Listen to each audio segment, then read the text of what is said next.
Alhamdulillah pada kesempatan kali ini kita akan membahas persoalan masalah beberapa kajian fikih, yaitu seperti nikah mut'ah dan pernikahan dengan tujuan untuk menceraikan istrinya pasca pernikahan. Kita awali dari nikah mut'ah.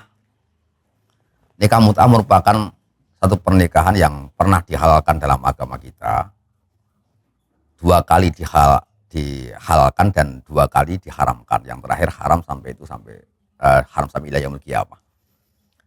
Yang pertama di awal-awal Islam itu nikah mut'ah diperbolehkan karena pemeluk agama Islam mayoritas pada saat itu adalah perempuan dan laki-lakinya sedikit, sehingga kita diperbolehkan untuk melakukan nikah mut'ah. Itu yang pertama. Kemudian nikah mut'ah diharamkan pada saat perang Khaybar. Ini diharamkan perang Khaybar. Dihalalkan kembali pada saat Fathu Makkah, penaklukan Makkah, dan setelah itu terus diharamkan ilal abad, diharamkan selamanya. Apa tuh nikah mut'ah tersebut? Nikah mut'ah itu adalah menikah dengan kontrak untuk kontrak beberapa hari, menikah sampai waktu tertentu, sampai dalam waktu tempo tertentu, dan ketika tempo tersebut telah terlewati, maka dengan sendirinya pernikahan menjadi bubar. Ini nikah mut'ah merupakan pernikahan yang biasanya menjadi syiarnya orang-orang Syiah. Menurut saya biasanya ada itu istilah nikah mut'ah, sangat populer sekali di masyarakat mereka. Nah, dalam kajian fikih kita, nikah mut'ah itu merupakan pernikahan yang tidak sah. Tidak sah, haram sekaligus tidak sah.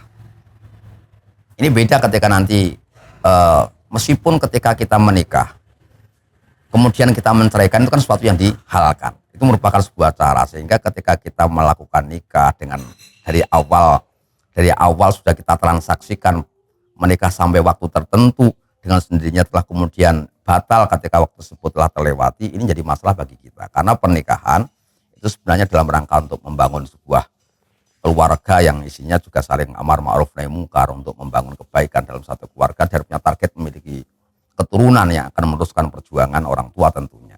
Ya, ini akan terbengkalai, terabaikan dalam pernikahan mut'ah. Salah satunya itu. Yang kedua, dalam nikah mut'ah tersebut itu ada mungkin yang perlu dikritisi. Dalam nikah mut'ah itu setelah melewati tempo yang telah dijanjikan, bubar dengan sendirinya, dan setelah itu dia boleh menikah lagi tanpa harus melewati proses iddah. Ini jadi masalah menurut kita. Sehingga nikah mut'ah, meskipun ada sedikit sebagian sahabat, Ibnu Abbas kalau tidak salah itu yang beliau menghalalkan nikah mut'ah, tapi Imam Syafi'i pernah memberikan satu pernyataan, andai kata Ibnu Abbas mengetahui tentang hadis yang menjelaskan tentang haramnya mut'ah ini, tentunya beliau juga akan mencabut kembali fatwa beliau. Itu kata Imam Syafi'i. Para hadirin, para pemirsa yang saya cintai, bahwa keharaman nikah mut'ah ini kalau menurut saya itu karena telah merubah orientasi yang dibangun oleh syariat dalam pernikahan. Nikah mut'ah itu sekarang lebih dijadikan sebagai sebuah pekerjaan menurut saya. Jadi ada seorang perempuan yang karena dia keterbatasan mencari nafkah, kemudian dia melakukan mut'ah dalam rangka untuk mencari ekonomi. Akhirnya agak ada kemiripan dengan pernikahan, ada kemiripan dengan pernikahan sebagai satu helah atau sebagai satu rekayasa untuk menghalalkan prostitusi. Kayak menghalalkan prostitusi, meskipun saya tidak menyatakan itu sebagai prostitusi, gitu. Saya tidak menyampaikan bahwa itu sebagai sebuah prostitusi. Tapi ada kesamaan dengan itu.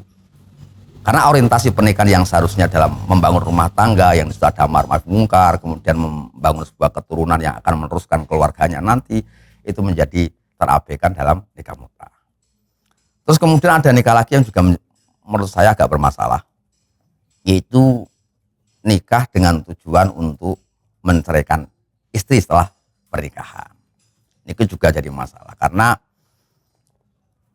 bagaimanapun juga yang namanya perceraian itu merupakan sesuatu yang paling dibenci Allah. Meskipun itu sesuatu yang dihalalkan, tetapi sesuatu yang paling dibenci oleh Allah. Abghadul halal ilallah at-talaq.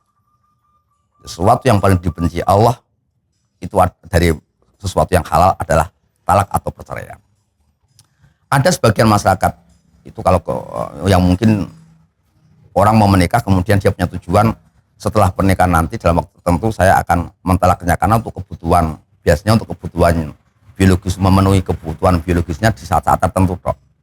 Kayak contohnya orang yang melakukan perjalanan jauh, kemudian ketika dia sampai di satu tempat di situ agak lama, dia membutuhkan pelampiasan biologis, akhirnya melakukan pernikahan. Dan kadang-kadang pernikahan ini tidak menggunakan proses mut'ah, tapi dia sudah punya tujuan ketika nanti selesai dia tugasnya di tempat tersebut, dia akan menceraikan istrinya nanti. Nah, ini sudah dia niati sebelum pernikahan. Sudah dia niati belum pernikahan.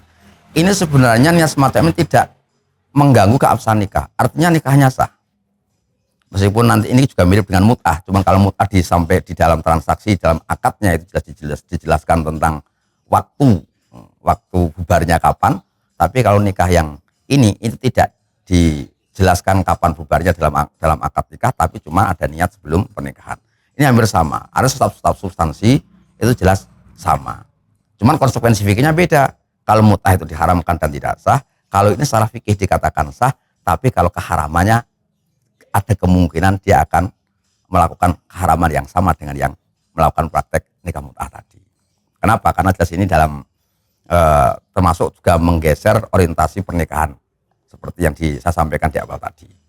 Ini kalau masalah sahnya boleh. Jadi dalam fikih itu ada sesuatu yang sah tetapi diharamkan, sesuatu yang sah tapi dimakruhkan, sesuatu yang sah dan tanpa ada masalah. Itu ada dalam fikih kita. Ini nikah dalam tujuan untuk menceraikan setelahnya, setelah kebutuhannya selesai, itu berarti telah menggeser orientasi pernikahan yang disyariatkan oleh Rasulullah SAW. Nah, ini jadi masalah kalau menurut saya. Ini secara adab juga kurang bagus, tidak mengikuti sunnahnya Rasulullah. Sementara dalam targhib fin nikah itu Rasulullah menyampaikan man raghiba an sunnati falaysa minni. Barang siapa yang tidak suka dengan perilakuku, maka dia termasuk bukan golonganku. Ini kan sebuah ancaman semacam ini.